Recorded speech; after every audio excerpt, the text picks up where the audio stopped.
Senhor esteja convosco. Ele está no meio de nós. Proclamação do Evangelho de nosso Senhor Jesus Cristo segundo Lucas. Glória a vós, Senhor. Naquele tempo, quando as multidões se reuniram em grande quantidade, Jesus começou a dizer: esta geração é uma geração má. Ela busca um sinal, mas nenhum sinal lhe será dado, a não ser o sinal de Jonas. Com efeito, assim como Jonas foi um sinal para os ninivitas, assim também o Filho do Homem será para esta geração. No dia do julgamento, a rainha do sul se levantará juntamente com os homens desta geração e os condenará, porque ela veio de uma terra distante para ouvir a sabedoria de Salomão, e aqui está quem é maior do que Salomão. No dia do julgamento, os ninivitas se levantarão juntamente com esta geração e as condenarão, porque eles se converteram quando ouviram a pregação de Jonas, e aqui está quem é maior do que Jonas. Palavra da salvação. Glória a vós, Senhor.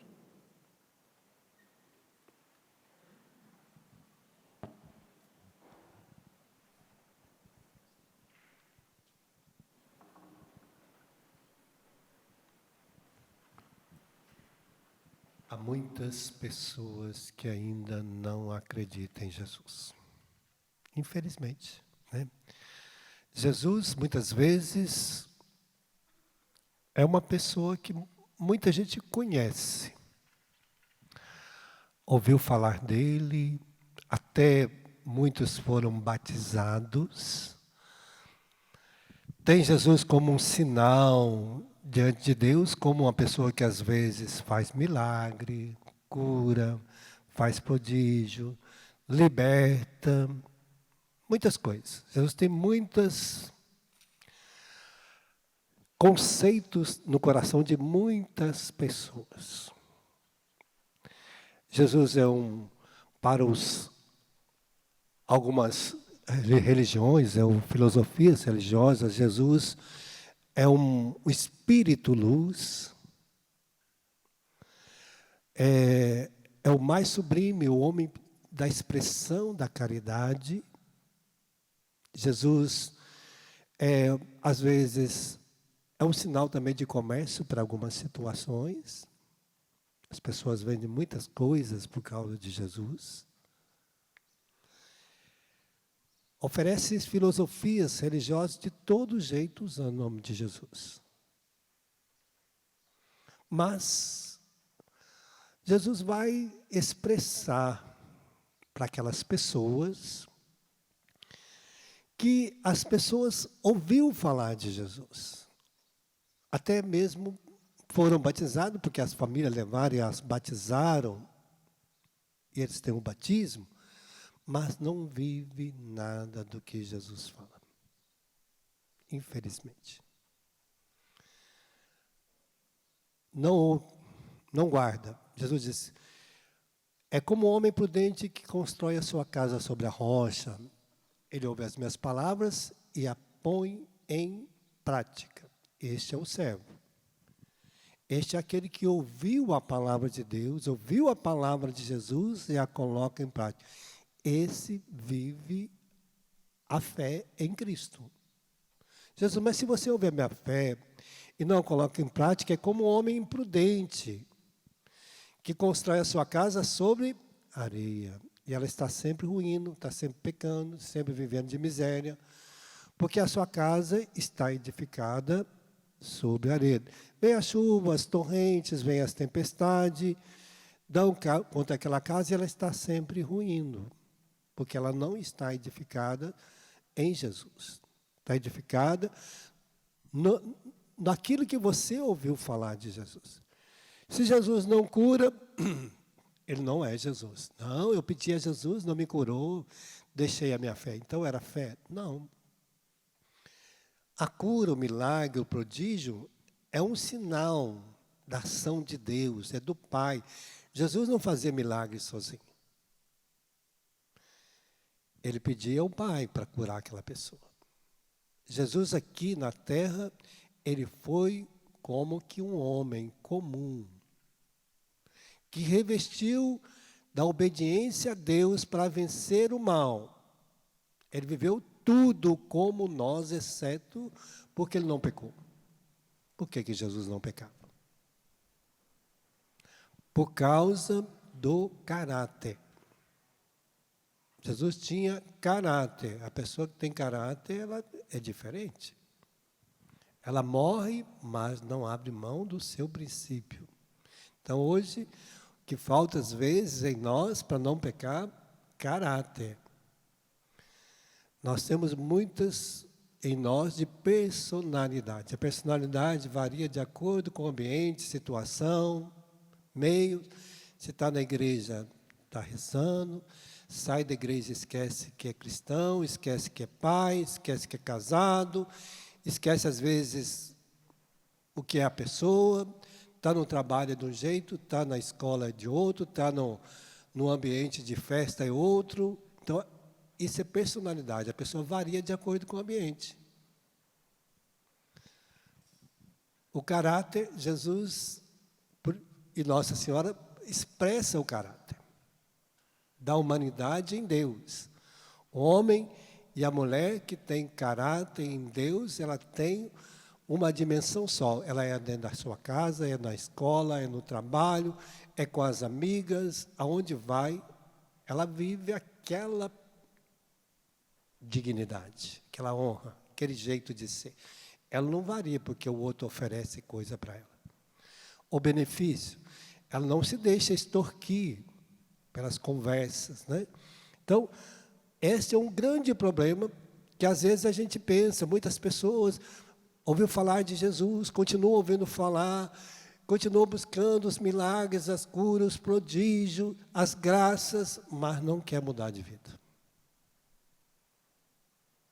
Então, será que eu estou vivendo? Jesus diz, quem ouve as minhas palavras e não coloca em prática, porque não é um homem insensato, imprudente, que não edificou a sua casa sobre a graça de Deus. Ele não está vivendo ainda a salvação, ele está nos prelúdios da salvação. Não está vivendo o seu batismo, está vivendo ainda como pagão, foi batizado, foi redimido pelo Jesus. A parte de Deus está pronta em mim e em você. O que falta é a minha parte de viver esta graça. Eu, você, todos nós, né? Temos que viver a salvação, já viver como aquele que foi salvo por Deus. E, portanto, eu vou caminhar de acordo com a vontade de Deus. E por isso Jesus vai nos ensinando, né, a cada dia, como aquele que vive a graça de Deus. Por isso São Paulo está dizendo, eu, Paulo, servo de Cristo, apóstolo por vocação, escolhido para o Evangelho. Você foi escolhido às vezes para o seu casamento, para formar uma família de Deus, para educar seus filhos na lei de Cristo, na lei da igreja, na lei de Deus, formar uma família de Deus. Então você tem a sua vocação no seu trabalho, você tem a sua vocação para viver, e ali você vai vivendo as riquezas de Cristo na sua vida, porque você torna filho de Deus, tenha as mesmas afeições de Cristo diante de Deus. Você tem as mesmas afeições da filha amada de Deus em Cristo, porque reflete a imagem de Cristo na sua vida, né? Todos nós temos esta imagem de Deus. Deus nos olha, por causa de Cristo, como um filho, a filha amada dele, né? Então, em Deus está pronto toda a dimensão da nossa vida, toda a riqueza de você como pai, de solteiro, solteira, casado, viúvo, viúva, não importa. Para Ele nós somos em Cristo, porque ali está, quando Cristo morre, desfigura a sua vida, Ele torna a nossa afeição cheia da glória de Deus. Nós somos a imagem da glória de Deus em Cristo. Ele ressuscita Jesus para que nós também ressuscitamos com Ele, para não viver mais uma vida de pecado. Então, por isso, muitos ainda estão vivendo uma vida de pecado, uma vida desregrada, uma vida miserável, uma vida que indigna consigo mesmo, porque não conhecem ainda Jesus. Não se deixou ainda se identificar e criar uma identidade nova em Deus, né? Então, por isso, hoje, São Paulo está dizendo, é por Ele que recebemos a graça da nossa vocação para o apostolado. Então, nós vamos formar a nossa casa como aqueles que vivem o apostolado de Deus, como apóstolos em Cristo, como discípulos em Cristo, como aqueles que vai moldando a sua vida na filiação de Deus. Cristo vem nos ensinar a vencer o mal, a morte, o pecado, destruir aquilo que nos destruía, né? As insígnias de Satanás, que seduziu o homem, né? Para que a gente não fosse seduzido por outras vozes por aí. Por isso, à medida que eu vou guardando aquilo que Cristo fala comigo, eu vou criando uma identidade nova em mim. Vou formando a minha identidade nova. Vou formando o meu DNA.